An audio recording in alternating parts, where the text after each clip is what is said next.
Olá, caro aprendiz. Neste vídeo, nós vamos explorar o relatório da Polytron. Então, eu vou passar com vocês, na verdade, por um conjunto de relatórios que você vai receber toda vez que você enviar os arquivos de tomada de decisão.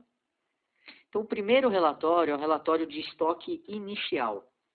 O relatório de estoque inicial, ele mostra para vocês qual era a situação dos estoques no momento que vocês começaram a gestão da empresa aqui nesse relatório no mês 1.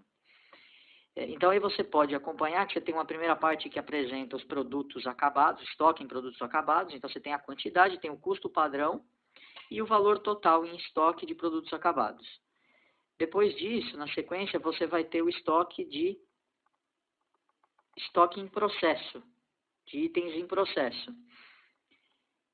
E aí, item a item, você vai ter a quantidade dos itens, o custo padrão de cada um e o total de estoques.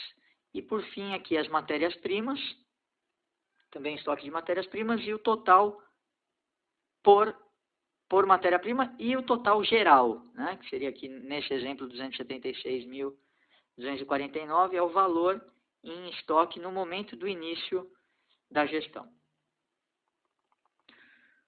O relatório seguinte é o relatório de demanda mensal por semana. Então, esse relatório vai mostrar para cada um dos 5 produtos qual que foi a demanda apresentada pelo mercado. E aí você tem semana a semana. Então, aqui você já pode ter uma primeira visão de como funciona e funcionou o faseamento da demanda ao longo do mês.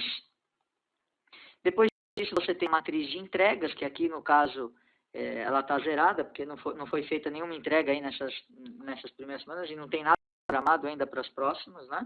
Isso vai começar a acontecer no momento que vocês começarem a fazer as compras. Então, aqui embaixo você tem qual foi a matriz de compras, né? Esse é o próximo relatório, a matriz de compras. Aí, esse é o relatório de ordens liberadas para a fabricação. Esse relatório mostra exatamente as decisões que foram tomadas com relação às ordens produzidas internamente na Polytron. Então, você tem aí a primeira linha, que é a linha de montagem final, da linha A, né? Depois a linha P, INP, CPU e PCB.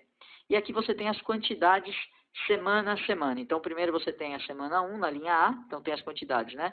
5 unidades do A1, 5 unidades do A2, semana 2, 5 unidades do A1, 5 do A2 e assim por diante para todas as linhas de produção, né? Reparem aqui na linha P, né, que o modelo é 3, 4 e 5, né?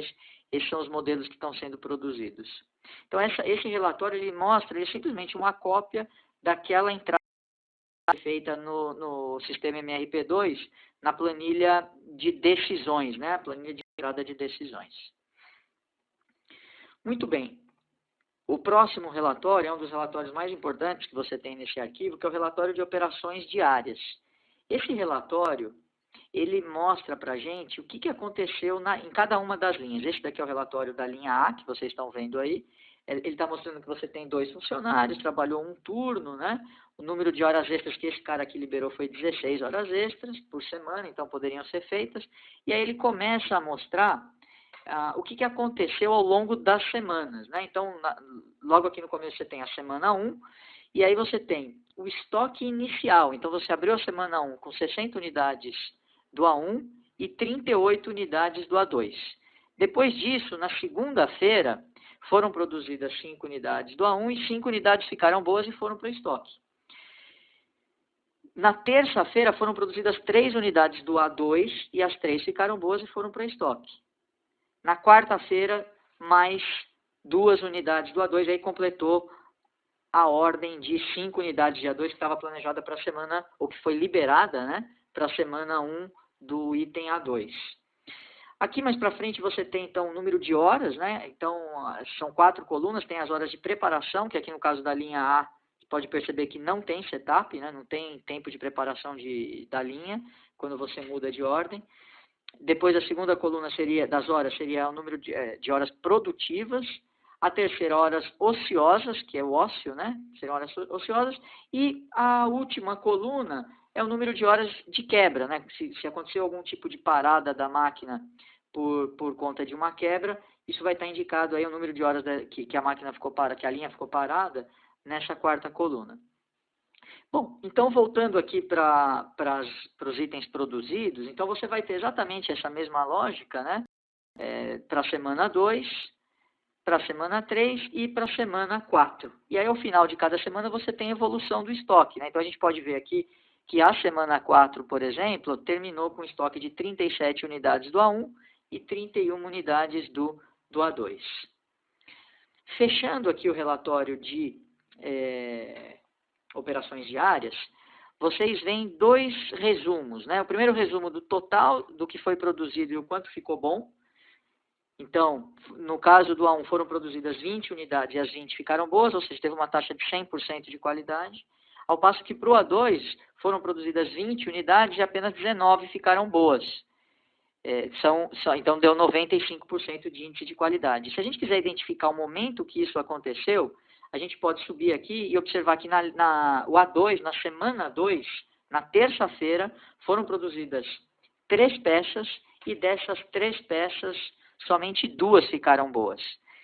Do ponto de vista do planejamento de materiais, o indicador de planejamento que é utilizado, o hit ratio, ele vai considerar que foram produzidas 3 peças, ou seja, foi planejado a capacidade estava disponível, foi planejado o uso de materiais e o material estava disponível. Então, do ponto de vista de planejamento, a gente fez um bom trabalho aqui. Claro que, se a gente for avaliar depois a lucratividade da empresa, ela vai ser prejudicada por conta desse defeito. E se os defeitos começarem a aumentar muito, a gente pode ter, inclusive, problemas de nível de atendimento. Quer dizer, o nível de serviço pode cair se as peças não... Aí, um segundo quadro aqui no final do relatório de operações diárias é o quadro de número de horas. Então, esse quadro traz para a gente o número de horas de setup, que aconteceu na linha durante o mês, o número de horas corridas, aqui no caso 85 horas corridas, horas ociosas, 68 horas ociosas, e aqui no caso desse relatório está mostrando que essa fábrica teve 7 horas de quebra na linha A durante o primeiro mês. Depois, se a gente descer, a gente vai reparar que a gente tem exatamente o mesmo relatório para a linha P. Não muda nada, né? Muda só realmente o conteúdo do relatório, com o mesmo resumo. Depois, para a linha INP, também o mesmo relatório. Eu peço só que você fique atento que, no caso da linha INP e CPU, o tempo de produção ele precisa ser multiplicado pelo número de funcionários.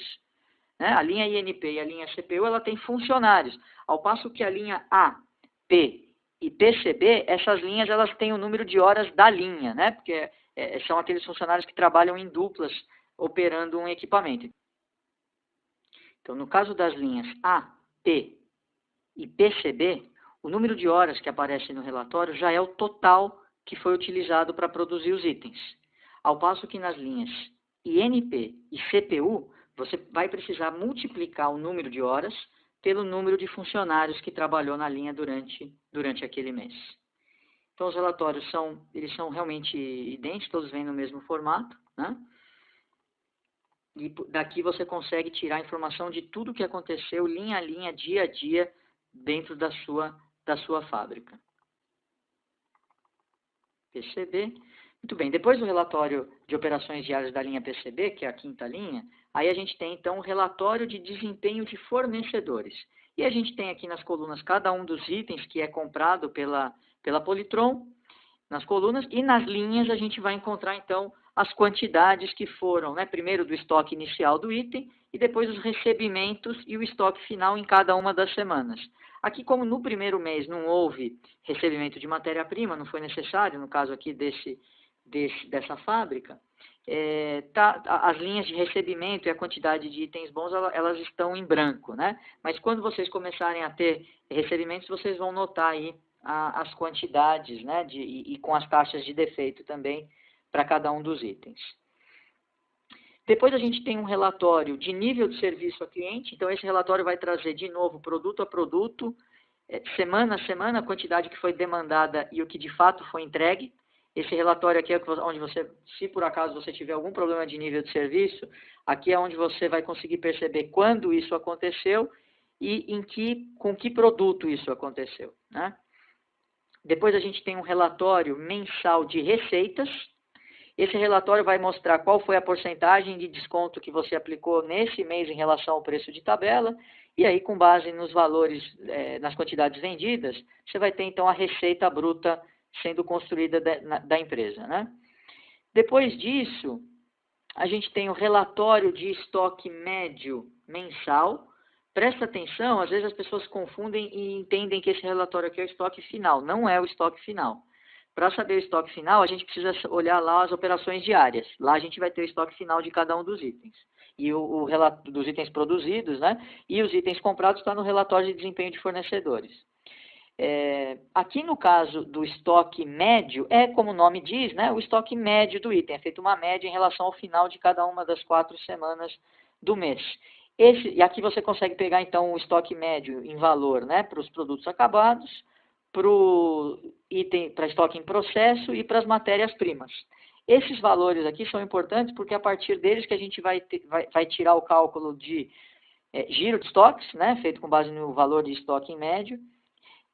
O custo de manutenção de estoques também é uma outra informação que deriva do valor de estoque médio, e sem contar o fato de que esse é um dinheiro que está empatado lá dentro da empresa, né?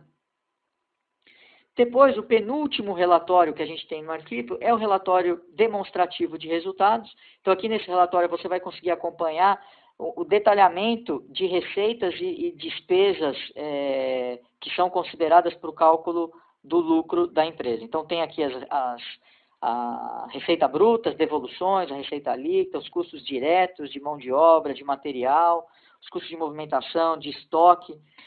Atenção para o fato de que existe um desconto no cálculo do lucro, que é a redução de estoque, né? Então, o quanto você reduz de estoque, ele conta positivamente do lado da receita, mas ele conta negativamente para o resultado, né? Porque esse é um ativo da empresa que está se desfazendo com a redução do estoque.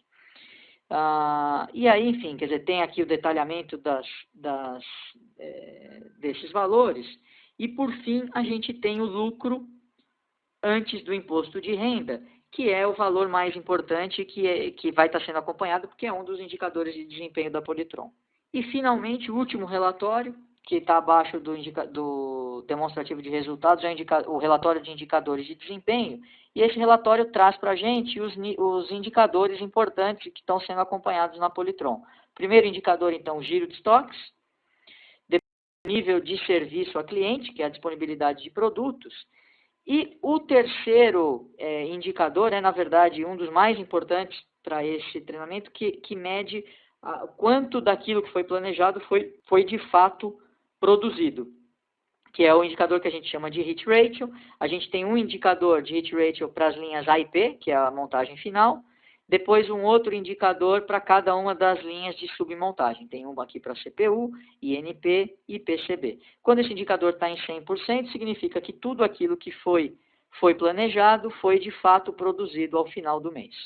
É isso, pessoal. Com isso eu termino, então, a apresentação do relatório. Boa sorte.